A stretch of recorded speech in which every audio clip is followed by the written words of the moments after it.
मेरी स्कूल की जो पढ़ाई है 5वीं तक की जो है जी प्राइमरी की एजुकेशन बोरजे गांव में ही प्राइमरी स्कूल से हुआ है। जहां पर का मैं बताना चाहूँगा कि हमारे जो टीचर हुआ करते थे वो हम लोग को जब 5वीं का एग्ज़ाम रहता था उसके 3-4 महीना पहले अपने टीचर क्वार्टर में ही बुलाकर वो घर में ही पढ़ाते थे और बच्चे जो 5वीं के रहते थे चौथी के रहते थे उनको बुलाते थे। हम लोग रात को वहीं पर पढ़ के जो है रात्रि सोते भी थे और सुबह फिर अपने अपने घर। 12th तक आपने गिरिग्राम में ही पढ़ाई की? देखिए मेरी जो पढ़ाई हुई है वो प्राइमरी बोरजे गांव से, उसके बाद मिडिल में जो है ना बीजापुर के जो जनपद मिडिल स्कूल है वहाँ से मैंने बीजापुर से पढ़ाई किया। और उस समय भी ऐसा था कि टीचर्स का काफ़ी सपोर्ट था, मैथ्स बैकग्राउंड का था। अच्छा। तो मैंने पीटी एग्ज़ाम दिया तो फिर मैंने इंजीनियरिंग जो है सिलेक्शन हो गया था। मैंने फिर इंजीनियरिंग जो है जगदलपुर इंजीनियरिंग कॉलेज से मैंने इंजीनियरिंग किया है। मुझे भी ये लगा कि नहीं मेरे को भी यूपीएससी की तैयारी करनी चाहिए, जबकि उसके पहले जो है कभी ये नहीं सोचे थे कि मुझे इस क्षेत्र में जाने का अवसर मिलेगा। ये तय किया गया कि नहीं प्रशासनिक सेवा में ही मैं आना चाहता हूँ, तो फिर मैंने इसमें ज्वाइन किया। सबसे पहले आप प्रशासनिक सफ़र का जब तैयारी किए उसके बाद आईएएस बने, तो बीजापुर ज़िले में पहले आईएएस आप थे। देखिए बीजापुर में अभी भी जो है प्रशासनिक यदि देखा जाए तो आईएएस में मेरे पास या मेरे से पहले कोई नहीं। सबसे पहले आप ही थे।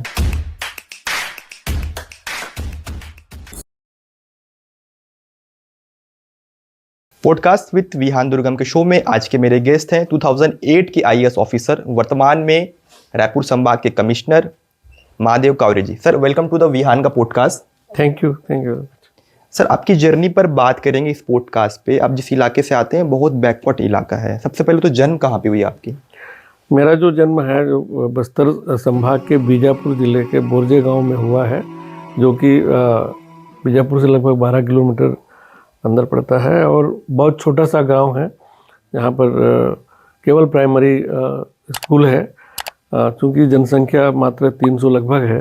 हाँ जी। और बस्तर में वैसे भी बसाहट जो है विरल है, जिसमें कि सघन बसाहट नहीं है। तो यहाँ पर केवल अभी भी मात्र प्राइमरी स्कूल है। और पहले तो जब हम पढ़ते थे 80s की बात है, उस समय तो बिजली भी नहीं हुआ करता था, सड़क भी कच्ची थी और ऐसे क्षेत्र से। तो आपके पीछे जब आपका जन्म हुआ तो स्कूल की पढ़ाई आपने वहीं से किया? जी हाँ, मेरी स्कूल की जो पढ़ाई है 5वीं तक की जो है जी प्राइमरी की एजुकेशन बोरजे गांव में ही प्राइमरी स्कूल से हुआ है। जहाँ पर का मैं बताना चाहूँगा कि हमारे जो टीचर हुआ करते थे वो हम लोग को जब 5वीं का एग्ज़ाम रहता था उसके 3-4 महीना पहले अपने टीचर क्वार्टर में ही बुलाकर वो घर में ही पढ़ाते थे और बच्चे जो 5वीं के रहते थे चौथी के रहते थे उनको बुलाते थे। हम लोग रात को वहीं पर पढ़ के जो है रात्रि सोते भी थे और सुबह फिर अपने अपने घर चले जाते थे। दौर क्या थी उस वक्त की? देखिए उस समय जो था बस्तर में काफ़ी शांति थी, जो डिस्टर्बेंस है वो बिल्कुल नहीं था और लोग आसानी से जो है बस्तर में आना जाना करते थे। और उस दौर में देखें तो जो है गाड़ी मोटर का बहुत कम था। सफ़र कैसे होती थी? कह सकते हैं कि बैलगाड़ी से जो है ज़्यादा सफ़र होता था और साइकिल वगैरह से सफ़र होता था। 12th तक आपने गिरिग्राम में ही पढ़ाई की? देखिए मेरी जो पढ़ाई हुई है वो प्राइमरी बोरजे गांव से, उसके बाद मिडिल में जो है ना बीजापुर के जो जनपद मिडिल स्कूल है वहाँ से मैंने बीजापुर से पढ़ाई किया। और उस समय भी ऐसा था कि टीचर्स का काफ़ी सपोर्ट था। मेरे जो टीचर थे वो जब मैं 8वीं में था तो उस समय उन्होंने मेरा जो है नेशनल टैलेंट एग्जामिनेशन का फॉर्म भरवाया था। हाँ जी। और पूरे ब्लॉक बीजापुर में मैंने टॉप किया था, तो उसके थ्रू जो है मुझे स्कॉलरशिप स्पेशल मिलनी थी। तो फिर मैं बस्तर हाई स्कूल जगदलपुर में आ गया और जगदलपुर से फिर मैंने हायर सेकेंडरी किया। अच्छा, फिर उसके बाद कॉलेज कहाँ से किया आपने? देखिए उस समय ऐसा कोई गाइड करने वाले घर में भी नहीं थे। हाँ जी। और एक रास्ता बनते गया कि जैसे हायर सेकेंडरी हमने किया तो फिर आगे क्या करेंगे, तो फिर मैंने पीटी एग्ज़ाम दिया। पीटी चूँकि मैं मैथ्स बैकग्राउंड का था। अच्छा। तो मैंने पीटी एग्ज़ाम दिया, तो फिर मैंने इंजीनियरिंग जो है सिलेक्शन हो गया था। मैंने फिर इंजीनियरिंग जो है जगदलपुर इंजीनियरिंग कॉलेज से मैंने इंजीनियरिंग किया है। इंजीनियरिंग करने के साथ ही ये था कि कोई इंजीनियरिंग का जो है जॉब करेंगे, लेकिन फिर मैंने उस समय गेट एग्ज़ाम हुआ करता था, गेट एग्ज़ाम दिया तो फिर मैं आईआईटी दिल्ली के लिए सेलेक्ट हुआ। आईआईटी दिल्ली में मैंने फिर जो है एमटेक की पढ़ाई की। अच्छा, आपने जब एमटेक के लिए आप दिल्ली गए तो उस वक्त फाइनेंशियल कंडीशन तो बहुत अच्छी नहीं थी होगी आपकी घर की, तो सर्वाइव कैसे करते थे? एक तरफ तनाव भी होता था होगा और घर के हैं तो उस इलाके पे रहना, जिस इलाके से आप आते हैं वहाँ से दिल्ली, मतलब उस दौर के वक्त की अगर बात की जाए तो इंडिया से अमेरिका, तो ये स्थिति थी। जी, देखिए, घर की जो फाइनेंशियल स्थिति के बारे में आपने पूछा, तो ये तो शुरू से ही जो फाइनेंशियल स्थिति ठीक नहीं थी। हाँ जी। फादर मदर जो है किसान बैकग्राउंड से थे, और गर्मियों के समय में तेंदुपत्ता का भी जो है सीजन होता है वहाँ पर बस्तर में, चूँकि तो तेंदुपत्ता जो कलेक्ट करने का, और फिर तेंदुपत्ता जो ठेकेदार हुआ करते थे वो गांव में फड़मुंसियों के थ्रू तेंदुपत्ता कलेक्ट कराते थे।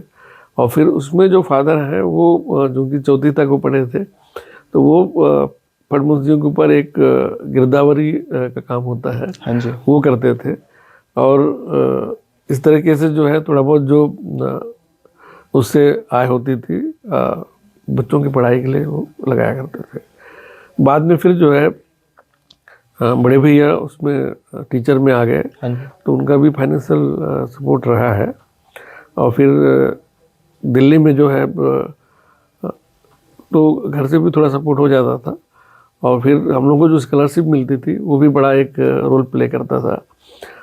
हम लोग जानते हैं कि चाहे ST SC हो, BC हो, जो स्कॉलरशिप होती है वो हम लोग के लिए बहुत ही मायने रखती है। और चूँकि छात्रावास की फैसिलिटी है, सारे मतलब 6वीं से लेकर जो है छात्रावासों में ही रहना हुआ। दिल्ली में भी गए तो वहाँ भी छात्रावास की फैसिलिटी थी।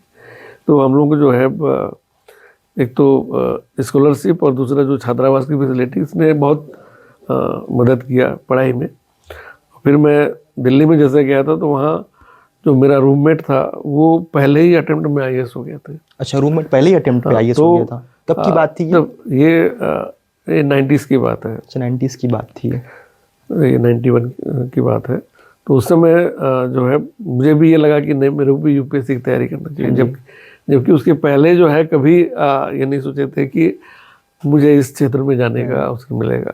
पहले तो ये था कि ठीक है इंजीनियरिंग किए तो इंजीनियरिंग फील्ड में ही जो है जाना होगा, लेकिन दिल्ली ने जो है पूरा माहौल चेंज कर दिया और फिर वहाँ से जो है इस क्षेत्र में आने का सोचा गया। तो जब UPSC आपने तैयारी की थी तो कौन से सन में आपने तैयारी की थी? देखिए, मैं 89 में जो है जगदलपुर से दिल्ली गया था 89, और फिर 91 में जो है मैंने UPSC की तैयारी की है। तो फिर क्वालिफाई कब हुए थे UPSC? देखिए, मेरा जो UPSC में जो मैंने करीब 4 अटेम्प्ट दिया था। हाँ जी। और फिर मेरा जो है UPSC में सिलेक्शन भी हुआ था और उसमें मुझे अकाउंट सर्विस मिल रही थी। हाँ जी। लेकिन चूंकि उसी समय जो है मैंने प्रशासनिक सेवा के लिए, चूँकि उस समय मध्य प्रदेश था, MP PSC का था, तो वो भी पैरेलल मैंने दिया और उसमें ये हो गया कि यहाँ सिलेक्शन हो गया। और मेरा इंजीनियरिंग सर्विसेज में भी सिलेक्शन हो गया था। इंजीनियरिंग सर्विसेज में मुझे रेलवे की सर्विस मिल गई थी। हाँ जी। तो मैं रेलवे की सर्विस ज्वाइन कर लिया था। और फिर रेलवे में रहते हुए मैंने ये महसूस किया कि नहीं, इसमें रहते हुए मैं लोगों का जो है उस तरीके से सेवा नहीं कर पाऊँगा, क्योंकि वो तो भारत में कहीं भी पोस्टिंग मिलेगी। हाँ जी, रेलवे की। तो नहीं, यदि मुझे अपने क्षेत्र में करना है तो शायद प्रशासनिक सेवा का ही ज़्यादा रहेगा। तो मैंने जो प्रशासनिक, उस समय राज्य प्रशासनिक सेवा में सिलेक्शन हो गया था, मैंने काफ़ी लोगों से चर्चा किया कि मुझे क्या करना चाहिए। तो फिर ये तय किया गया कि नहीं, प्रशासनिक सेवा में ही मैं आना चाहता हूँ। तो फिर मैंने इसमें ज्वाइन किया। अच्छा, तो ये 94 बैच की बात है। अच्छा, 94 में आप आ गए थे। तो जब सबसे पहले आप प्रशासनिक सफ़र का जब तैयारी किए, उसके बाद आईएएस बने, तो बीजापुर जिले में पहले आईएएस आप थे। जी। देखिए बीजापुर में अभी भी जो है प्रशासनिक यदि देखा जाए तो आईएएस में मेरे पास या मेरे से पहले कोई नहीं सबसे पहले आप ही थे। तो ये वहाँ का जो डेवलपमेंट है या जो हमारा एजुकेशन के क्षेत्र में पिछड़ापन है, ये दिखाता है कि अभी भी मतलब हम जो है प्रशासनिक के लिए लोगों को तैयार नहीं कर पा रहे हैं। और बस्तर संभाग में यदि देखा जाए तो जो चाहे बीजापुर हो, चाहे सुकमा हो या दंतेवाड़ा जिला हो, तो इसमें उस समय की जब मुझे 2008 का बैच मिला है आईएएस में, तो उस समय तक तो मुझे लगता है कि और भी इस तीनों ही जिलों में कोई आईएएस नहीं रहे हैं, और मुझे बीजापुर से पहला आईएएस बनने का सौभाग्य मिला है। यूपीएससी की जब आप तैयारी कर रहे थे, कभी ऐसा लगा कि हार मान लो यार, अब नहीं हो सकता, बहुत कठिनाई है, तो उस वक्त खुद को कैसे संभाला? देखिए चूँकि मेरे पास यूपीएससी के थ्रू इंजीनियरिंग सर्विसेज की सबसे टॉप मोस्ट जो रेलवे की जॉब थी वो मेरे पास मुझे मिल चुका था। तो मैं मतलब ये था कि मेरे पास रेलवे की भी जॉब है और फिर इधर राज्य प्रशासनिक सेवा में भी सिलेक्शन हो गया था। तो मुझे तो नहीं लगा कि हार मानना है। और पढ़ाई में जो है शुरू से ही मतलब मैं ये था कि मतलब जो भी काम सोचा है उसको अच्छे से और डेडिकेशन के साथ करना है, तो मैं हार तो नहीं माना था। और फिर मतलब ये था कि मतलब जो कर रहे हैं उससे और बेहतर करना है, बेहतर ही के बारे में सोच के किया। असफल जब महसूस होती है किसी भी चीज़ को करने में, तो असफलता ही सफलता की पहली मंजिल होती है। जी हाँ, देखिए मुझे भी मैंने जैसे बताया कि 90s, 91, 92, 93, 94 की तक का सफ़र देखा जाए तो असफलताएं तो जो है लगी थी, लेकिन वो भी अपनी जो है एक सीढ़ी है, सफलता की सीढ़ी। जैसे कि आपने कहा सफलता ही सफलता की जो है सीढ़ी होती है, तो ये बिल्कुल सही है। लोगों को हार बिल्कुल नहीं मानना चाहिए। बहुत सारे बच्चे जो है आजकल कई सारे कॉम्पिटिटिव एग्ज़ाम के लिए बड़े शहरों में जाके तैयारियां करते हैं। हमें मतलब आप यदि अपने डेडिकेशन के साथ लगे हैं, अपने लक्ष्य के तरफ जो है लगे हैं, तो मुझे लगता है कि हाँ, जो सोचा रहता है उससे हो सकता है कि थोड़ा छोटा मिले, लेकिन मिलेगा जरूर। सर, आज के युवाओं में आईएएस बनने को लेकर सबसे बड़ी गलतफहमी क्या नज़र आ रही है?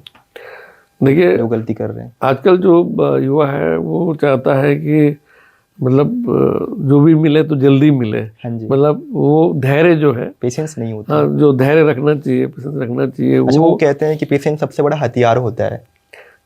सही है, ये धैर्य जो है बहुत ज़रूरी है। लोग जल्दी हार मान लेते हैं, तो ऐसा नहीं करना चाहिए। और यदि उनने ऐसा लक्ष्य बनाया है तो उस लक्ष्य के लिए जो है उनको धैर्य तो रखना ही होगा, और धैर्य रखेंगे तो उन्हें सफलता मिलने में जो है कठिनाई नहीं होगी। अपने प्रशासनिक जीवन का कोई ऐसा अनुभव बताइए जिसने आपको अंदर से बदल दिया हो, ऐसा कोई। देखिए जो है हम लोग जब कलेक्टर बेमेतरा भी मैं था, जसपुर में कलेक्टर रहा, और अभी तीसरा संभाग है कमिश्नर के रूप में। तो जब मैं कलेक्टर था तो उस समय काफ़ी लोग जो है आवेदन लेके आते थे कि हमें जो है इस तरह की घटनाएं हुई हैं, उसमें जो है शासन से सहायता मिलनी चाहिए। तो वो सहायता मतलब कई साल हो गए और सहायता नहीं मिल रही। तो ये बड़ा ही जो है मुझे झकझोरता था कि जब प्रावधान है उनको समय पर मिलना चाहिए। तो ये हमने कोशिश किया कि मतलब जैसे कोई तालाब में डूब के मर जाते हैं, या सांप के काटने से मर जाते हैं, या जो बिजली गिरती है, गाज गिरती है, उसके कारण से मर जाते हैं, तो उनके लिए जो सहायता राशि होती है ये हम लोग RBC 64 बोलते हैं, उसके तहत प्रयास किया कि 24 घंटे में उनको जो है मुआवजा सहायता राशि मिल जाए। तो ये बड़ा मतलब एक अच्छा लोगों में मैसेज भी गया कि इतना जल्दी तो पहले कभी नहीं मिलता था, साल साल भर भटकना पड़ता था। कई लोग जो है किसी बिचौलिया को पकड़ते थे, पता चला बिचौलिया ने भी कुछ जो है मार्जिन कर लिया। तो 24 घंटे में हम लोगों ने सहायता राशि देने का सोचा, और ये बड़ा ही जो है मुझे भी अच्छा लगता था कि लोगों को सहायता राशि समय पर मिल रही है और डायरेक्टली जो है मिल जा रही है। तो ये एक बड़ा अच्छा। What is success for you? Success आपके लिए क्या मायने रखता है? देखिए, सफलता जो है सबके लिए अच्छी लगती है, और मुझे भी जो है लगता है कि मैंने जो जीवन में जो है जो पाना था वो पाया है, और जो सोचा था वो भी मुझे मिला है। तो सफलता जो है सभी के लिए अच्छी लगती है। कुछ लोगों को देर से मिलती है, कुछ लोगों को जो है समय पर मिल जाती है।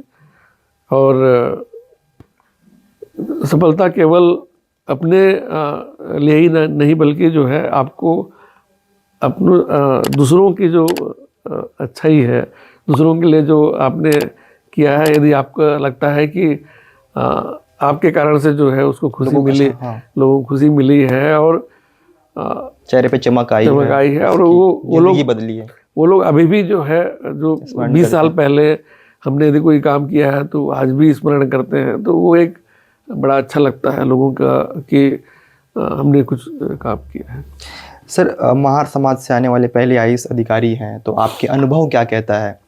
पद में रहते हुए घमंड और जो चीज़ें दिखती हैं आज के जनरेशन में नज़र आता है, क्या वो स्वाभाविक है? क्या वैसा होना चाहिए, या प्रशासनिक का एक रूप है, या लोगों के या फिर हालातों के अनुसार चलना चाहिए? देखिए, एक तो घमंड तो बिल्कुल नहीं करना चाहिए। ये तो जो है खुद के भी उसमें भी रहता है कि कई लोग जो है सॉफ्ट होते हैं, कई जो है हार्ड होते हैं। तो मेरा तो ये रहा है कि मैं लोगों से बड़ा मतलब मुझे लगता है कि लोगों का काम जो है करना चाहिए, लोगों के काम आना चाहिए। यदि मैंने कुछ अपने लिए पाया है तो मैं लोगों के लिए भी कुछ कर सकूं। तो ये जो है मुझे लगता है तो जो है घमंड बिल्कुल नहीं हो। और फिर मैंने ये भी महसूस किया है कि मुझे यदि इस लेवल तक जो है पहुंचाया गया है तो और मैं जो है लोगों के लिए क्या कर सकता हूं। जैसे हम लोगों ने एक डॉक्टर अंबेडकर वेलफेयर सोसाइटी बनाया है, उसमें लोगों के एजुकेशन के बारे में भी सोचा है। लोगों को जो है यदि आगे पढ़ाई के लिए कहीं पर जो है मदद पड़ती है तो उस सोसाइटी के माध्यम से हम लोगों ने सहायता देने का प्रयास किया है। और यदि कुछ लोग आगे यूपीएससी की तैयारी करना है, पीएससी की तैयारी करना है, नीट जेई और क्लेट वगैरह की तैयारी करना है, उसके लिए भी हम लोग जो है सुविधाएं देने का सोच रहे हैं, ताकि जो है इसका लाभ जो है जो लोग गरीब हैं, जो फाइनेंशियली जो है कमजोर है उनको जो है सहायता मिल सके। क्या कोचिंग के बिना भी आईएएस बनना संभव है? आपका अनुभव क्या कहता है? देखिए, मेरा अनुभव तो ये कहता है कि आपका यदि एजुकेशन जो फाउंडेशन है वो मजबूत है तो आपको जो है आगे तैयारी करने में आसानी होती है। आपको किस तरह का फाउंडेशन मिला है, आपके जो मिडिल लेवल में, हाई स्कूल लेवल में जो है, यदि आपने सही मेहनत करके और वो चीज़ें यदि सही ढंग से अपने ग्रास्प किया है तो वो बहुत आगे तक काम आती हैं। लेकिन यदि आपका फाउंडेशन ही मजबूत नहीं है तो वो फिर आपको जो है ज़्यादा मेहनत लगता है, फिर जो है समय पर सफलता नहीं मिल पाती है। तो ये ज़रूरी है कि आपका फाउंडेशन मजबूत हो। सर यूपीएससी की तैयारी के दौरान सबसे बड़ी चुनौती क्या थी, पढ़ाई, संसाधन या सामाजिक दबाव? देखिए यूपीएससी की जब मैं तैयारी कर रहा था उस समय जो है मेरे लिए एक ही था कि मुझे भी जो है आईएएस बनना है और फिर अपने क्षेत्र में काम करना है, लोगों का काम करना है, लोग मतलब क्षेत्र के विकास के लिए काम करना है। तो ये तो माइंड में था, लेकिन मुझे सामाजिक दबाव तो ऐसा कुछ जो है नहीं लगा कि सामाजिक दबाव के कारण मैं ये कर रहा हूँ। लेकिन खुद का जो है एक लक्ष्य बनाकर जो है चलना चाहिए। चलना चाहिए और मैंने भी चला था और उसी के कारण जो है मुझे लगता है कि यहाँ तक पहुँच पाया है। What is your father role in your life? देखिए पिताजी का रोल बहुत ही महत्वपूर्ण है मेरे जीवन में। उन्होंने यदि हम लोग को आगे पढ़ने के लिए नहीं भेजा रहता तो शायद इस लेवल में नहीं पहुंचे होते। तो भले ही उनने जो है जिस भी तरीके से जो है उस समय परिस्थितियां रही हैं, चाहे वो मजदूरी करके कमाया हो, चाहे तेंदुपत्ता की जो है पढ़ाई करके कराया हो, चाहे वो से लड़कर आपको है ना, तो उनके बिना तो जो है ये संभव नहीं रहता। और फिर जो है आपके गॉडफादर भी वही थे? गॉडफादर भी वही थे, क्योंकि चौथी तक वो पढ़े थे और उस समय जो है वो चौथी भी जो पास होता था वो काफ़ी मतलब अच्छा माना जाता था। और चौथी के बेस में कई लोग की नौकरियां भी लगी हैं, लेकिन उन्होंने तो नौकरी नहीं किया है, लेकिन सभी बच्चों को जो है अच्छा पढ़ाई कराया है। और ये मतलब आगे के लिए भी, हम सब के लिए भी जो है ये है कि यदि आप कुछ करना चाहते हैं तो अपने बच्चों को जो है अच्छा एजुकेशन यदि देंगे तो मुझे लगता है कि जो है इससे अच्छा और जो है कोई नहीं हो सकता। पिता की लाइफ क्या मायने रखती है अपने जीवन में, थोड़ा डिस्क्राइब करें तो। देखिए लोग बैकबोन की तरह तो देखते हैं, लेकिन कुछ लोग नहीं देखते, कितना वैल्यू होती है? देखिए जो पिताजी का जो सपोर्ट रहता है वो काफ़ी जो है चाहे वो बचपन की बात हो, जब आप पढ़ाई के दौर में रहते हैं, आपको जो मजबूती मिलती है वो उनके कारण से ही मिलती है। और यदि वो फादर यदि नहीं होते तो शायद मैं दिल्ली तक भी नहीं पहुंचता, या दिल्ली में रह के जो है पढ़ाई करने के लिए इतना समय नहीं देता। क्योंकि देखिए जिनके भी घरों में यदि परिस्थितियाँ थोड़ा बदलती हैं तो लोग विचलित हो जाते हैं, लेकिन जो मेरे घर में है, मेरे फादर ने जो है पूरे परिवार को संभाल के रखा, परिवार के लिए जो है उन्होंने किया, तभी जो है मुझे कोई विचलन नहीं हुआ और फिर मैं जो है अपना पूरा समय पढ़ाई में दे पाया। देश के युवाओं के लिए आपका एक ऐसा संदेश जो उन्हें मजबूत करने के लिए प्रेरणा देता हो, अगर कोई बताना चाहो तो। देखिए जो संदेश मैं देना चाहूँगा कि एक तो आप जो है अपना एक तो लक्ष्य बनाकर ज़रूर चलें, क्योंकि बिना लक्ष्य के जो है आप कुछ भी अचीव नहीं कर सकते। What is dream for?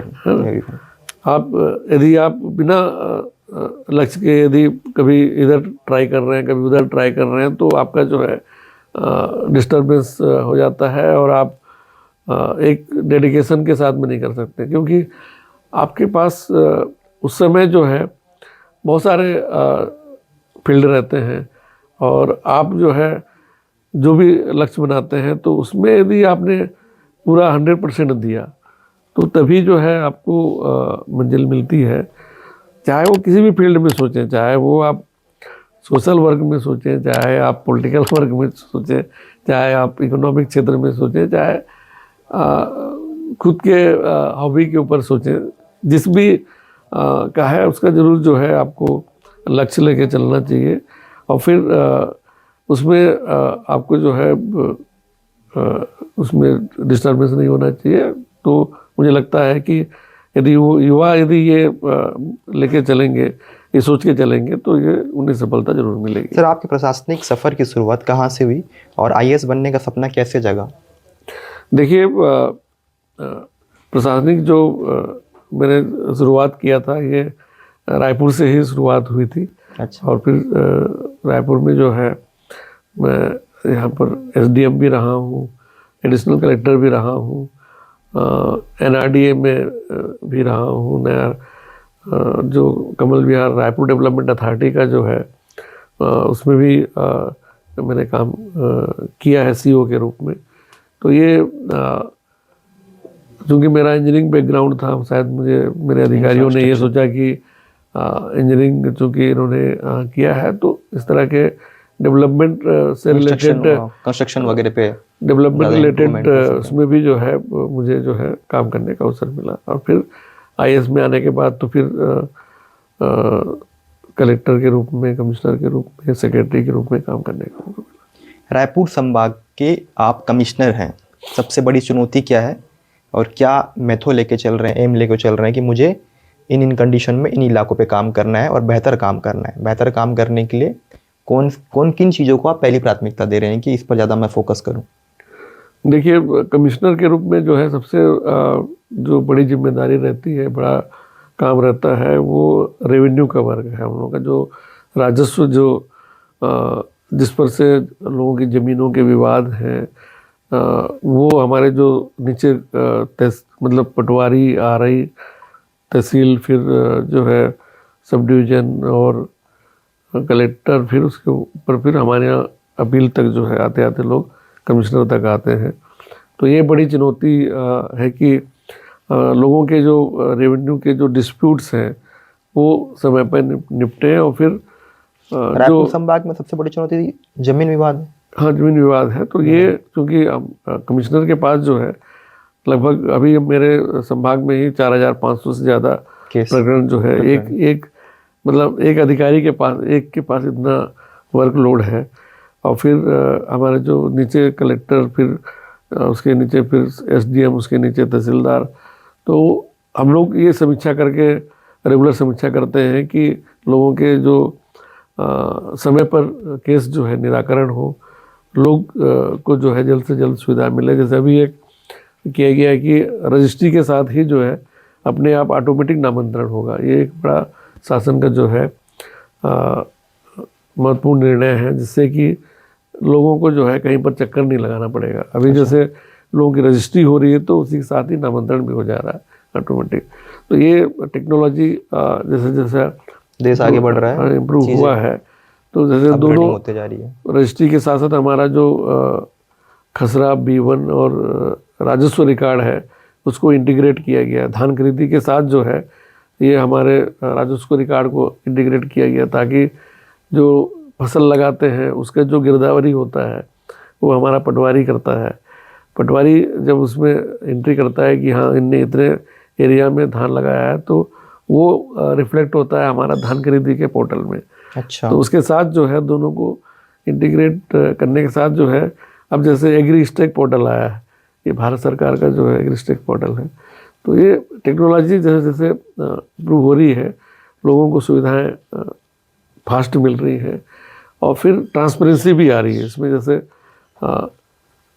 मतलब पारदर्शिता जो है ज़्यादा बढ़ रहा है। अभी जैसे जन शिकायतों को लेकर लोगों का जो है सुशासन एक नया डिपार्टमेंट जो है बना है ना। सुशासन डिपार्टमेंट के माध्यम से जो शिकायतें आती हैं उसको निराकरण जो है अच्छे से हो, उसका समीक्षा करना, ये भी मतलब हम लोग के कमिश्नर के उसमें दायित्व में आता है। तो इस तरह का काम है। सर, रायपुर संभाग आयुक्त के रूप में आपकी सबसे बड़ी जिम्मेदारी क्या नज़र आती है एज ए कमिश्नर होते हुए? देखिए सबसे बड़ी जिम्मेदारी जो है कमिश्नर के रूप में ये है कि हमारा जो ज़िलों में जो प्रशासन है वो चाहे वो कलेक्टर एसपी के थ्रू हो या उसके नीचे एसडीएम और एसडीओपी के थ्रू हो, ये प्रशासन जो है सही ढंग से काम करे और कहीं पर लाइन ऑर्डर की, कानून व्यवस्था की स्थिति निर्मित ना हो, उसको समय पर सुलझा लिया जाए। और एक बड़ा जैसे कि यहाँ पर बलौदा बाज़ार में एक घटना हो गई थी जिसमें कि लोग उग्र होकर वहाँ पर हमारे संभाग के अंदर ही आता है, ये मेरे कमिश्नर के पहले की बात है।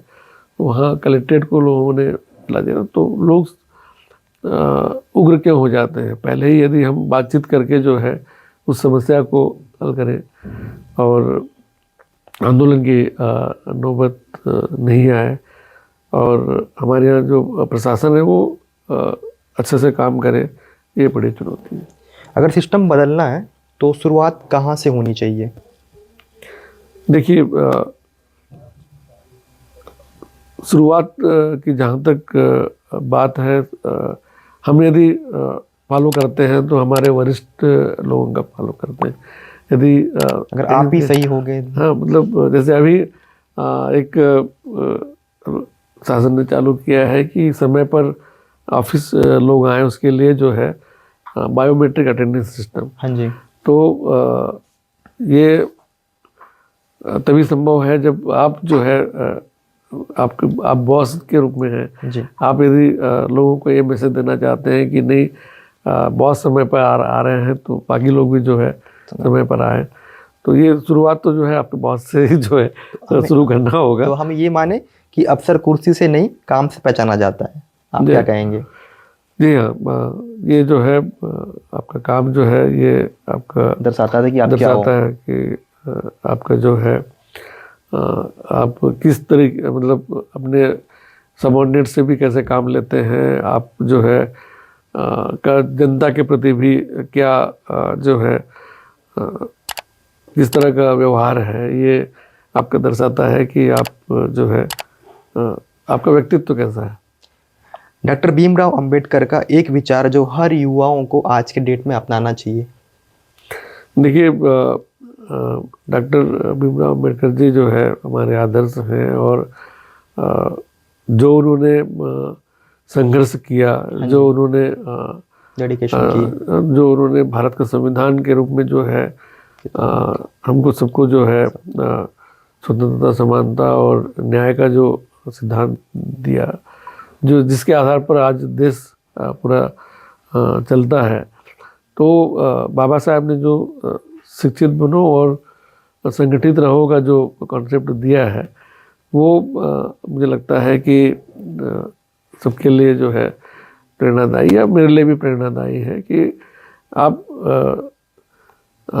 शिक्षित बनो और लोगों को भी जो है संगठित करके उनको तक भी एजुकेशन को पहुंचाओ। तो मेरे लिए एजुकेशन जो है केवल किताबी नॉलेज नहीं है, बल्कि आपका जो अनुभव है, आपका जो सोच है, आपका जो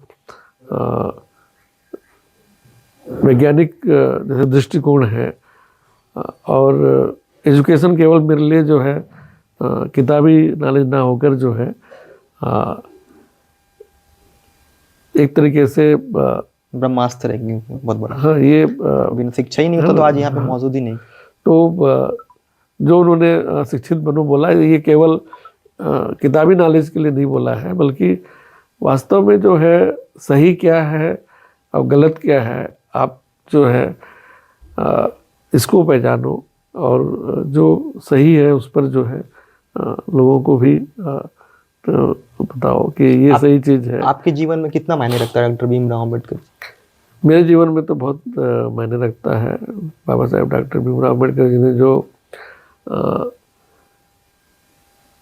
एक पिछड़े दलित समाज के लिए जो उन्होंने काम किया और फिर पूरे भारत के लोगों के लिए जो उन्होंने काम किया, एक जो उन्होंने यदि भी बोले तो मॉडर्न इंडिया के लिए जो है एक सोचा कि ऐसा जो है मेरा भारत होना चाहिए।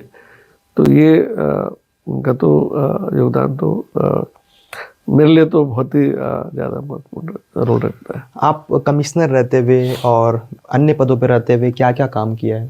इंफ्रास्ट्रक्चर की बात की जाए, कंस्ट्रक्शन की अगर बात की जाए, कमल विहार की अगर बात की जाए, थोड़ा संक्षिप्त में अगर बताना चाहो। देखिए, मुझे जो काम मिला है, चाहे वो राजस्व के क्षेत्र में काम मिला हो, चाहे हमारा डेवलपमेंट के क्षेत्र में काम मिला हो, जैसे NRDA मुझे लगभग 8 साल यहाँ पर नया रायपुर डेवलपमेंट अथॉरिटी में काम करने का अवसर मिला। तो यहाँ सबसे बड़ा जो चैलेंज था कि चूँकि एक नए कॉन्सेप्ट को लेकर सिटी बन रही थी, विदेशों से भी जो है इसके बारे में सोचा गया है कि एक नया सिटी जो है कैसा होना चाहिए। यहाँ पर जो है अंडरग्राउंड बिजली है, अंडरग्राउंड जो है सीवरेज है, अंडरग्राउंड वाटर सप्लाई है। तो ये इस तरह का जो शहर है भारत में बहुत कम जगह जो है देखने को मिलेगा। यहाँ बिजली ऊपर में जो है तार नहीं मिलेगी, बल्कि वो सब अंडरग्राउंड है। और इस तरह का जो कॉन्सेप्ट है, और यहाँ जो ज़मीन जो अधिग्रहण किया गया, ज़मीन का अधिग्रहण के बदले में लोगों को मुआवजा देना था, और फिर लोगों को जो है आपसी सहमति से देना था, ज़बरदस्ती अधिग्रहण नहीं करना था।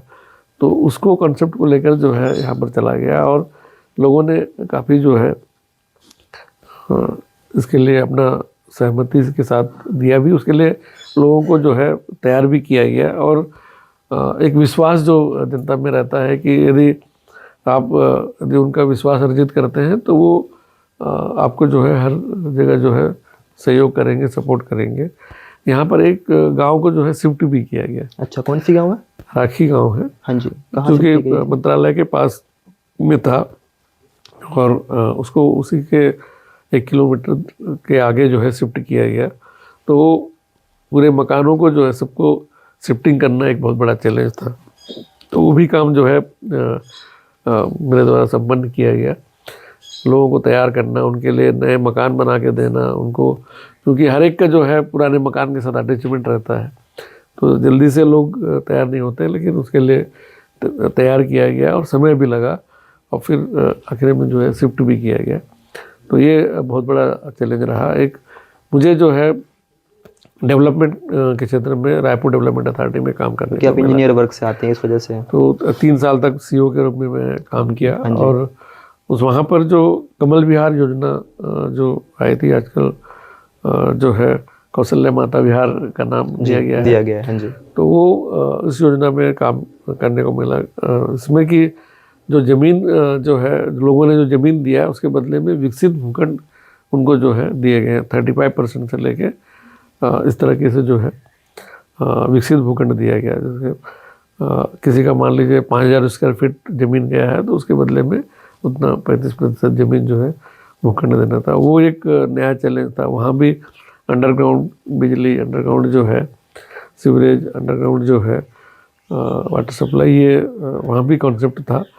और जो लोन लेकर जो है डेवलप किया गया, चौड़ी सड़कें, और सबको जो है सड़क का फ्रंट मिले, और फिर जो है सुविधाएं मिले। तो ये एक बड़ा चैलेंज था। लोन का जो रिपेमेंट किया गया लगभग 600 करोड़ जो है, उसके लिए सेंट्रल बैंक से लोन लिया गया था। तो प्लॉट को सेल करके फिर उसको करना था। तो ये बड़ा चैलेंज रहा, और उसको किया भी गया है। रायपुर संभाग के कमिश्नर महादेव कावरे का सपना क्या है? देखिए, सपना यदि देखें तो मुझे लगता है कि अभी भी जो है लोग अंधविश्वास में काफ़ी डूबे हुए हैं। तो मुझे लगता है कि नहीं, ये तो चेंज होना चाहिए। ये तो जो है जो हमारे पुरखों ने जो एक मतलब जो मॉडर्न इंडिया का जो सोचा था कि नहीं, मेरा भारत जो है इस तरह का होना चाहिए। तो जब तक आप अंधविश्वास से नहीं निकलेंगे। आप धर्मांतरण को लेके कह रहे हैं या फिर विकसित को लेके कह रहे हैं? नहीं, मुझे लगता है कि अभी भी जागरूकता की जो है कमी है। एजुकेशन को जो है ज़्यादा फोकस करने की ज़रूरत है। और जो मैंने बोला कि वैसा एजुकेशन नहीं, जो वास्तव में जो है एक्चुअल में एजुकेशन मिलनी चाहिए, वो आपके सपने हैं लोगों के लिए। हाँ, लोगों के लिए। तो मुझे लगता है कि इस क्षेत्र में अभी और भारत में काम करने की ज़रूरत है, और सही एजुकेशन लोगों को मिले। और जैसे भारत का जो है एग्रीकल्चर जो है वो बेस है, लेकिन एग्रीकल्चर को मजबूत करने के लिए शायद हम लोग उतना नहीं कर पा रहे हैं, क्योंकि जितना उत्पादन हमको लेना चाहिए एग्रीकल्चर से, या जिससे कि और मतलब मजबूती मिल सके, मतलब भारत आत्मनिर्भर बन सके, तो मुझे लगता है कि इसमें और अच्छा काम करने की ज़रूरत है। जैसे मैं जसपुर में रहा हूँ, तो वहाँ पर जो है चाय की खेती होती है, मतलब वहाँ शुरुआत तो किया गया, लेकिन अभी चाय की खेती मतलब ये बस्तर का यदि देखें तो कॉफ़ी का जो है कॉफ़ी का बहुत मतलब स्कोप है, या नारियल का स्कोप है। मतलब केवल धान से ही नहीं मतलब है, अन्य क्षेत्रों को जहाँ पर जो संभावना है उस पर जो है काम करने की ज़रूरत है। और एग्रीकल्चर में जो है शायद हम लोग और आत्मनिर्भर जो है बन सकते हैं, और यहाँ से ज़्यादा प्रोडक्शन करके हम जो है यदि निर्यात करेंगे तो शायद ज़्यादा जो है भारत की मजबूती होगी। एक आईएएस से मेरी बात हो रही थी, तो उन्होंने कहा कि आईएएस प्रशासनिक सेवा में अगर साथ में वाइफ ना रहे या फैमिली ना रहे तो मानसिक परिस्थितियाँ बदल जाती है, क्योंकि चैलेंजिंग बहुत होता है और टाइम बहुत कम होता है, बहुत कम ऐसा टाइम होता है कि लोगों को दे पाएँ। तो आपके जीवन में कितना मायने रखता है आपके जीवन साथी का? देखिए, जीवन साथी का जो है मायने बहुत रखता है। यदि आपको जो है घर परिवार से सपोर्ट ना हो, आपकी पत्नी का सपोर्ट ना हो, तो शायद आप जो है जो काम करते हैं उसमें उतने आप जो है ना उतना 100% नहीं दे पाते हैं। तो घर से तो पूरा सपोर्ट रहा है, मुझे तो पत्नी का पूरा सपोर्ट रहा है, तभी मैं जो है कर पाता हूँ। कई बार जो है आने में देरी हो जाती है, तो उधर से भी जो है बोला जाता है कि टाइम से आया कर। तो सपोर्ट जो है पूरा 100% रहा है, और उनके बिना जो है शायद मैं इस मुकाम में नहीं पहुंच पाता। उनका कहीं ना कहीं रोल रहा है। जी हाँ। What do you think about me? Any suggestion, positive और नेगेटिव, क्या कहेंगे? देखिए, हमेशा जो है आपको पॉजिटिव ही सोचना चाहिए, क्योंकि मुझे लगता है कि समय जो है बहुत बलवान है, और समय के साथ साथ जो है यदि आपने सही डायरेक्शन में काम किया तो समय के साथ जो है वो जो है पॉजिटिव में बदलता है। तो नेगेटिव तो मेरे लिए ऐसा कुछ नहीं है, और हमेशा जो है पॉजिटिव ही लोग सोचें। यदि कोई चीज़ आज नेगेटिव है तो आने वाले समय में वो पॉजिटिव हो सकती है। 10 में कितना नंबर देंगे मुझे? 10 में 9 तो दे दूंगा। हाँ जी। सर, 2 सवाल बच गए हैं मेरे। आपकी कमिश्नर रहते वक्त और आप जब आपकी स्कूल की पढ़ाई हो रही थी, कॉलेज की पढ़ाई हो रही थी, उस वक्त से लेके अब तक आपका सबसे बेस्ट फ्रेंड कौन है, जिसका नाम अगर लेना चाहो मेरे पॉडकास्ट में? मैंने सुना है 2-3 लोगों का नाम, इसलिए पूछ रहा हूँ। गाँव के क्षेत्र से वो बहुत लगाव रखते हो, आज भी आप जाते हो तो उनको पूछते हो या बैठते हो समय रहता हो तो? देखिए, दोस्त जो है जो बचपन में बनते हैं वो मुझे लगता है कि आखिरी तक जो है आपके दोस्त मतलब रहते हैं। तो जो मेरे भी काफ़ी फ्रेंड रहे हैं जो गांव के ही जो है, उमाशंकर भी है, महेश भी हैं, तो फ्रेंड्स जो हैं गांव के जो और कोई जो आपसे टच में रहते हो, टच में नहीं भी रहते हो तो उनके प्रति लगाव तो जो है पड़ोसी से भी रहता है, और काफ़ी लोग हैं। काफ़ी लोग हैं, नाम ले तो फिर चीज़ें फिर ऊपर नीचे हो जाएगी।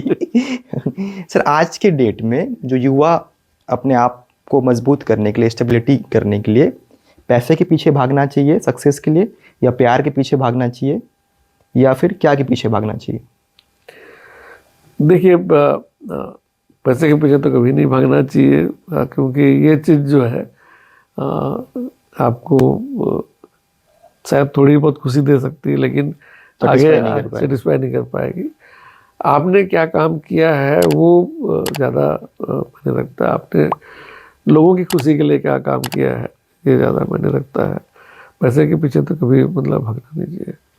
दर्शकों को क्या कहना चाहेंगे, कोई संदेश अगर देना चाहो तो? देखिए मेरा ये संदेश रहेगा कि लोग जो है भले ही जो है अपने कम कमाते हो लेकिन अपने बच्चों को जो है एजुकेशन ज़रूर अच्छा से दें। और एजुकेशन यदि अच्छा देंगे तो शायद बाकी भी चीज़ें जो है अपने आप जो है रास्ता खुलती हैं। तो ये संदेश देना चाहूँगा। पॉडकास्ट विद विहान दुर्गम के शो में आज के मेरे गेस्ट थे रायपुर संभाग के कमिश्नर महादेव कावरे। उनसे हमने हर विषय पर बातचीत करने की कोशिश की। बेहद डाउन टू अर्थ हैं, जिस इलाके से आते हैं काफ़ी बैकवर्ड इलाका, उस इलाके से यहाँ तक पहुँचना बड़ी जद्दोजहद करनी पड़ती है। हमने उनकी प्रशासनिक सेवा पर बातचीत करने की कोशिश की कि उन्होंने किया क्या है, किस तरीके से काम किया है, जनता के लिए क्या किया है, किन विवादों को उन्होंने किस तरीके से संभाला है, उनके जीवन में क्या बदलाव आया है, उन्होंने किन के चेहरों पर मुस्कान लाई है, समाज के लिए क्या किया है और जिन इलाकों से आते हैं किन लोगों के लिए रोल मॉडल हैं और किस तरीके से अपने जीवन को उन्होंने बहुत तरीके से अच्छे तरीके से संयोजा है। इन तमाम चीज़ों पर मैंने बातचीत किया। उनके पर्सनल लाइफ पर भी बातचीत किया। उनके पिता ना कि कोई उद्योगपति थे, ना कि कोई अरबपति थे, ना कि कोई पैसे वाले थे, फाइनेंशियल कंडीशन भी बहुत अच्छी नहीं थी। तो मैंने उस पर भी बातचीत करने की कोशिश की। लोगों के मन में एक मिथ होता है, हम जब बाहर से देखते हैं गाड़ी घोड़ा शौकत शौहरत देखते हैं तो हमारे मन में बहुत सारे प्रश्न चिन्ह जो है क्वेश्चन मार्क लग जाते हैं कि बहुत अच्छे फाइनेंशियल कंडीशन का परिवार का वो व्यक्ति रहा होगा, तभी जाके वो कमिश्नर बना, तभी जाके वो कलेक्टर बना, तभी जाके वो तहसीलदार बना या फिर डिप्टी कलेक्टर बना, सर्वोच्च पद पर जाके काबिज रहा। तो ऐसे नहीं है। अगर आपको पढ़ने की इच्छा हो या आपके अंदर टैलेंट हो तो आप कोई भी मुकाम तक पहुंच सकते हैं। अगर आपका मेथड सही है, आपकी इंटेंट सही है, तो इंटेंट सही होनी चाहिए, तब जाके आप किसी भी संघर्ष तक पहुंच सकते हैं। जैसे कि सर ने बताया, असफलता ही सफलता की पहली मंजिल होती है। कई अटेम्प्ट उन्होंने भी दिया था, कई बार असफलता भी महसूस हुई थी, लेकिन उसके बाद भी उन्होंने हार नहीं माना था, तब जाके आज वो रायपुर संभाग के कमिश्नर हैं और वो कार्य कर रहे हैं। अगर आपको मेरी पॉडकास्ट पसंद आती है तो आप पॉडकास्ट विद विहान दुर्गम को सब्सक्राइब कर सकते हैं, लाइक कर सकते हैं और शेयर कर सकते हैं। अगले पॉडकास्ट में नए गेस्ट के साथ फिर मुलाकात होगी। Thank you so much.